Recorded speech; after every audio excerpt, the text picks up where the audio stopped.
पूर्वी दिल्ली के चिल्ला खातर में रात भर चले विरोध के बावजूद मंगलवार सुबह 5 बजे अवैध रूप से बनाई गई शमशान घाट और कब्रिस्तान पर डीडीए ने बुलडोजर चला दिया। दरअसल यमुना खादर में किए गए अवैध निर्माण के खिलाफ कोर्ट ने कार्रवाई का आदेश दिया है।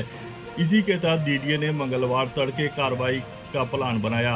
जानकारी मिलते ही सैकड़ों की संख्या में लोग शमशान घाट और कब्रिस्तान को बचाने के लिए रात में ही मौके पर पहुंच गए और कार्रवाई का विरोध करने लगे।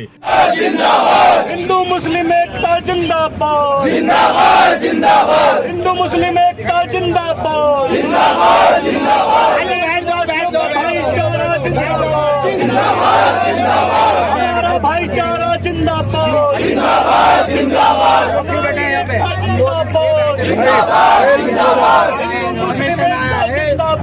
भाई पीछे यार। सुरक्षा के मद्देनजर पूर्वी दिल्ली जिला के मयूर विहार, न्यू अशोकनगर सहित कई थानों की टीम को मौके पर बुलाया गया। मामले की गंभीरता को देखते हुए अर्धसैनिक बलों को भी तैनात किया गया। इस भारी विरोध के बावजूद डीडीए ने सुबह तकरीबन 5 बजे से कार्रवाई शुरू की और शमशान घाट और कब्रिस्तान पर बुलडोजर चला दिया। वहां जो भी पक्के निर्माण थे उसे तोड़ दिया गया। शमशान घाट के शेड को गिरा दिया गया, प्लेटफॉर्म को भी तोड़ दिया गया। वहां जो भी बैठने की व्यवस्था थी उसे भी हटा दिया गया। एक हमारा कब्रिस्तान तो बहुत पुराना, 300 साल पुराना। अब आज मुझे सुनने में आया कि खबर, पहले कई जगह सुनने में कि मदरसा टूट गए, कहीं मस्जिद टूट गई। अब ऐसी सरकार आई है तो डर का पता लगा कि भाई यहाँ भी कल आए थे पुलिस वाले और झुकी उकी तोड़ के गए पीछे सारा। पता लगा कि कब्रिस्तान तो हमारी कब्रिस्तान तोड़ने के लिए कुछ तो है नहीं, कुछ मज़ारे हैं। तो हमें हुआ कि भाई वगैरह तोड़ते हैं। पता लगा कि वो भी 4 बजे 3 बजे रात में रात को जो देर रात जो ये कार्रवाई हो रही है उस पर क्या कहें? तो हाँ, तो ये गलत है। देर रात में करो, ये जो कुछ आगे आप गलत है सही तो आप बताओ दिन में कि हाँ भाई ये गलत है सही है करके। बताइए, धार्मिक स्थल, हम मुसलमान हैं।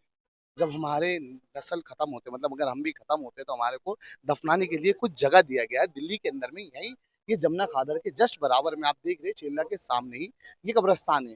इस कब्रिस्तान को हम पिछले 1996 से, ये कब्रिस्तान है हमारा, 1996 से ये कब्रिस्तान है। कभी हमारे ऊपर आवाज नहीं उठा कि इसे तोड़ा जाएगा या इसे बदला जाएगा या इसे कुछ करा जाएगा। हमने इसे तार से, कभी किसी चीज से घेर के हमने अपनी जो हमारे लोग जो गुजर जाते थे उनकी हमने यहाँ पे दफन करवाई।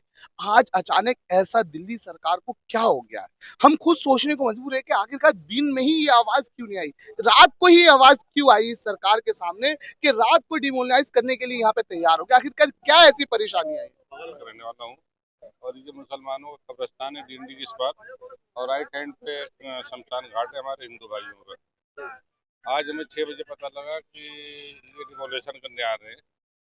तो कब्रिस्तान में डिमोलेशन करेंगे क्या? सब तो जमीन के अंदर मुर्दे होते हैं, ना तो कोई मकान है इसमें, ना कोई बाउंड्री है, ना कोई पक्का कमरा बना है। तो डीडीए या सरकार क्या डिमोलेशन करेगी ये नहीं समझ में आ रहा है, या कब्रें तोड़ेगी। दूसरी चीज, हमारा जो शमशान घाट है, इसको ये बताओ, मरने के बाद आदमी शमशान घाट या कब्रिस्तान जाता है, ये सरकार क्यों हमारा हटा रही? मैं अंकित, मेरा नाम है। हम चिल्ले गांव के निवासी हैं। कोई भी देश होता है उसके गांव में धरोहर होती है, मंदिर, मस्जिद, शमशान घाट, कब्रिस्तान, ये देश की धरोहर है, गांव की धरोहर है। और इनकी स्थापना जब ही होती है जब गांव की स्थापना होती है, जब गांव बसता है जब ही ये चीजें बसती है। इनका कमर्शलाइजेशन नहीं है इस देश में। तो हमारा कहना ये है, 200, 250, 300, 400 साल पुराना गांव है, उसका रिकॉर्ड है, तो उसमें मंदिर हो, शमशान घाट हो, इन सब चीजों की सरकारों को रक्षा करनी चाहिए, ना कि इनको काली रात में तोड़ना चाहिए। आपको कोई काम करना है, आप